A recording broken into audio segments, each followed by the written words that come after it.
All right, welcome back. So in this video training, we are going to set up the email autoresponders that are actually going to go out to the leads. So when they sign up for the offer, we want them to receive a notification email that kind of either we're sending them a voucher or we're sending them a reminder to call and schedule, or we're trying to redirect them back into the funnel, or we're trying to send them to another page, send them to our website, whatever the case may be.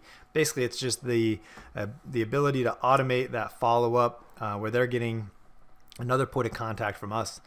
And so there's two different ways to do this. One is to utilize the basic email autoresponder that is inside of the funnel pages. And so if I'm right here inside of the funnel that we were using before. We've got the lead notification and the add to the list. Now, the first one I'm going to show you is we're not going to utilize the list. If we wanted to set up something really quick and really easy to be able to really quickly email out directly from the funnel, we can do that, no problem.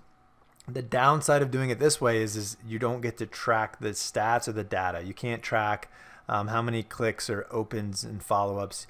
It sends it out automatically, but there's no way to know what the open rate or the click-through rate is, or if you have links embedded in it, if they clicked on those or not. So that's the only downside, is you can't really track anything from it.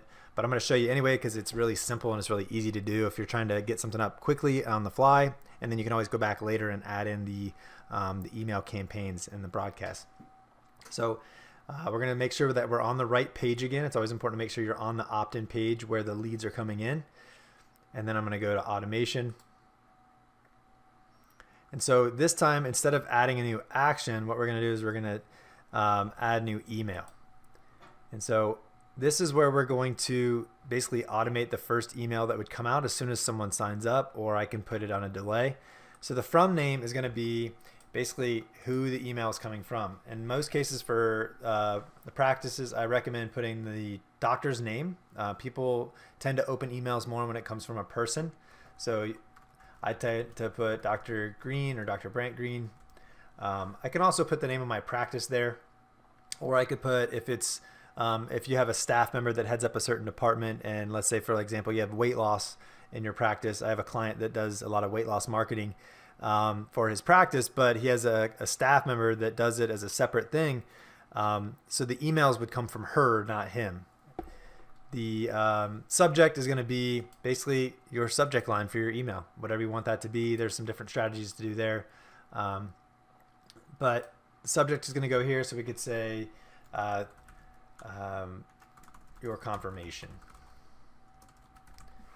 And then SMTP configuration is going to be whatever integration you have set up. But for earlier on, we set up Actionetics.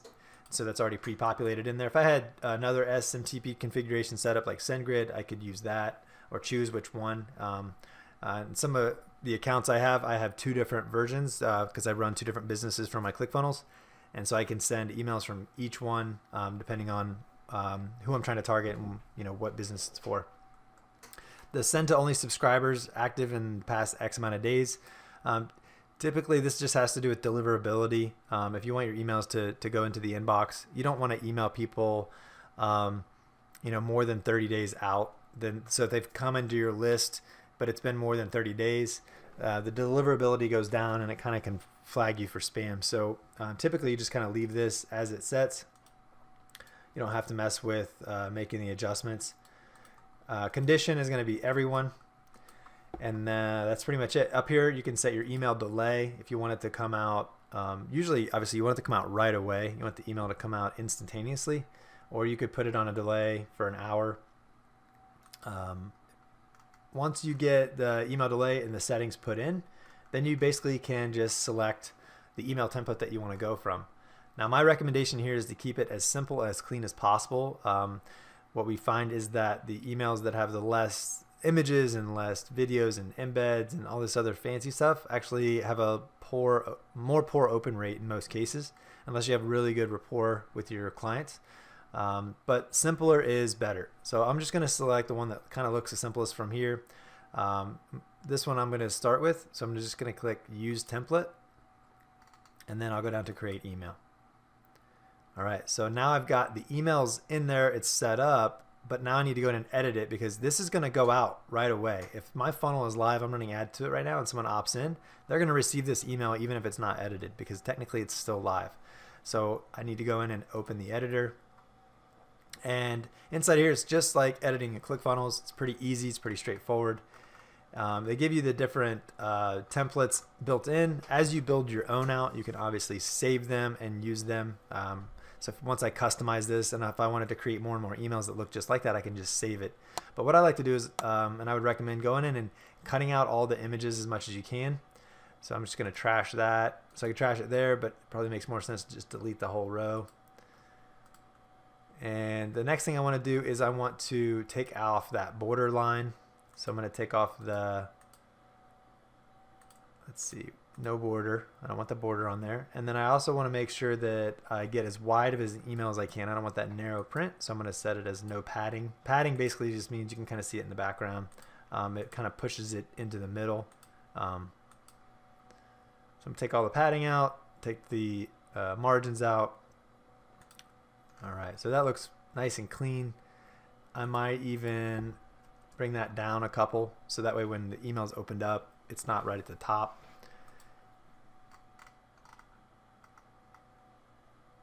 All right. If you wanted to put an email, your logo in your emails, that's more than okay. So the way that you edit that, in case you didn't get it in the last training, is you just click on the logo. You can go up here and select the image, and you can upload your own. So if I were to swap in my logo, if I wanted, that looks really big, I don't want that to come through in an email, so I might just come in here and bring it down, 100. Don't really like that, so let's go 200. That looks a little bit better. And then I'm going to make sure that I've got it centered up. All right, good. Now I don't like the background, so I'm going to change the background, get that out of there, just go white. There we go. So nice and easy. In case you didn't see that really fast, I'll go back and look. I'll show you again. So the setting for that box background right here, the background color, all I did was just slide that back up to that white, and we're good to go. Now the footer is going to be automatically in there because we set that up earlier. So at the bottom of this, you're going to have your address. It's going to have your unsubscribe button.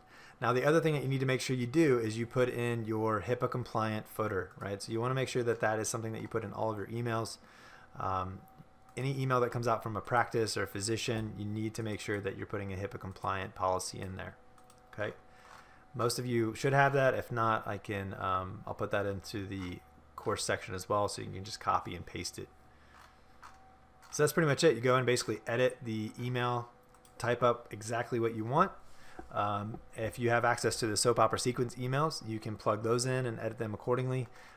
But this basically is just where you're going to send out the first email once they sign up. So once I'm done here, I'm just going to hit save, close it out, and now my email is ready to go. If I wanted the email to come out on a delay, I can go in and hit edit and change the delay up. So maybe I want it to come out in a day. So I just hit 1 day, update the email, and you'll see right here, now it's switched to 1 day.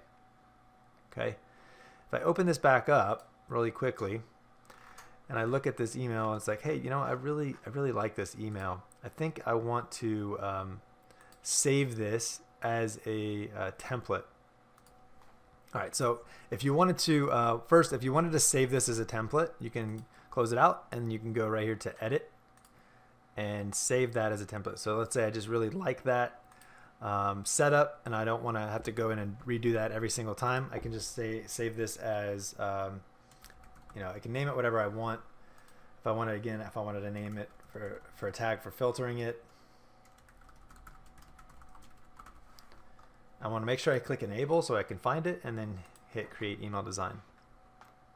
So now I got to go back to where I was before into the funnel. Go back to automation. All right, so we've got our confirmation email. I'm going to go back and switch this back to come out right away. But really quick, if you wanted to see what it's actually going to look like, you can hit preview and it'll open up a new tab. So you can actually see this is how the email will look and read inside of an email frame. So if it looks the way I want it to and it's all set up, now I can go in and change my delay back real fast to right away.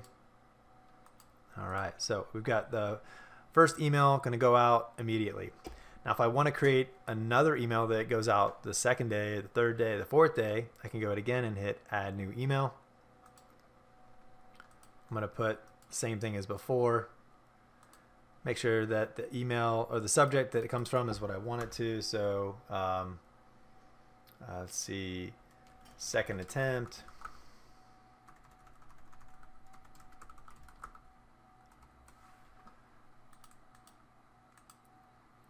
Make sure the SMTP configuration is correct. Condition is everyone.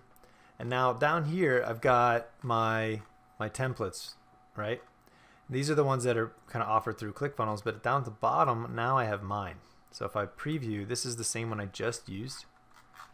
So it's already in there. I don't have to go in and edit it again. I can just hit use template, create email. And now I've got my second email template in there, but right now it's set up, it's actually the same exact email. So I want to make sure that obviously this is edited to match what I need it to match for the message I'm trying to send. And so that's how you set up the second one. So if you hit, let's say I've edited it and I've got the copy in there that I want, I hit close. Now I want to go in and edit the delay. So I'm going to make sure that this goes out maybe in 2 days. So now they're going to get an email right away, and then they're going to get another email in 2 days after. So it's kind of automated that they're going to receive a second follow-up email. Okay. So everything looks good here. That's pretty much it. You can keep doing that as many times as you want. And again, these come out straight from the inside of the funnel. These are non-trackable though. That's the downside, is you can do it really quickly, but you can't track them. When you go in and edit the emails really quick, if you wanted to add in a link in here, it's really easy. You just highlight over the copy that you want to create the link out of. Select it, make sure you go up here to this little link, and then you want to paste in the link here. And then if you click this, it's going to open it up in a new window, which I typically recommend doing. So you don't want them to leave your email page, or you don't want to mess their email up. You don't want that to open up in the same window. They can open up a second window. So that's exactly how you do that. And you are good to go. You can continue to make out as many of these emails as you want. I can also go back in and if I wanted to save that, once I edited that second email, if I wanted to save that as its own template, I can absolutely do that. So I go to save template, and now I can put email to, right? And I can do the same tag as before if I wanted to, and then hit enable. Now I've got 2 email designs technically that I can use. So I get email 1, email 2, right? And then that way it saves you time later on when you want to go in and create a series. And now by doing this, by saving that, I can show you how we can leverage that to create the automated email list inside of the Actionetics MD, where you can actually track the opens and clicks. And we're going to go through that in the next video. So hopefully that helps, and I will see you in the next training.